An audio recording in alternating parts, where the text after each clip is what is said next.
Good morning, everyone. Um, Over the years, I've conducted a number of funerals and a couple of many weddings and baptisms and so forth. And one of the things you pick up very quickly when you go to those occasions is when people aren't Catholic or whatever, because they come to a church and carry on a conversation like they've walked into an auditorium. Sadly, I'm afraid some of the Catholics join in with that. And I thought, we need to appreciate that there should be a decorum associated with going to church or going into a church building. Things that perhaps we need to remind ourselves of. And this is not a pick on people a Thursday. This is just something that says, we go to Mass or we go to the church because it is a place of God. It's God's house. And so when we go in there, we bless ourselves with holy water because we are going into God's presence. And in God's presence, one would assume that we'd have kind of respect, if you like, the kind of respect that you would show if you went into the principal's office or the boss's office or whatever. You would show a decorum. And when we go into the Lord's presence, we are rejoicing in that we are there with him. But we do need to show some respect for what it is we're doing. So just a couple of thoughts and suggestions. Number one, get to Mass on time.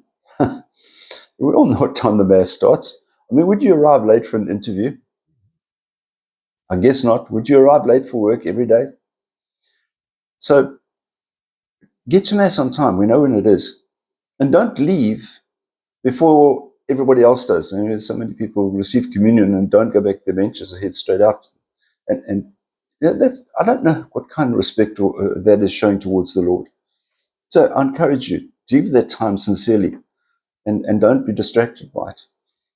Other things that some people sadly have done that I've seen, bring their cell phones into church and they message on them during Mass. Some people even answer a call. Phone rings, instead of just switching it off, they answer it. Good grief. How intrusive is that?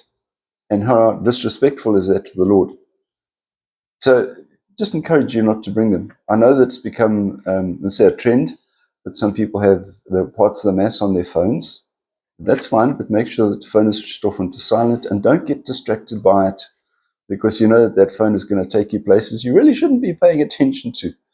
So please, you're allowed to drink water during Mass, particularly if you're not well. But no chewing gum. That's eating. We're supposed to fast an hour before communion. No chewing gum and no chewing biscuits. And make sure that if possible, don't go to the toilet during Mass. Yeah, right, you might have a disorder or whatever it is, but you don't notice Father and I suddenly saying, sorry, we're coming back just now, we're going off. Because we know that we have to be there, and therefore we make a plan to look after whatever our bodily needs are before we go into the altar. And we can make it through an hour. And we pray that you would actually have the discipline and the respect to be able to do that as well. I think you'll make that your Mass more focused. And I pray that you would have the discipline to be able to do those things. So sorry to moan a bit today, but have a wonderful day anyway. We'll see you. God bless. Bye-bye.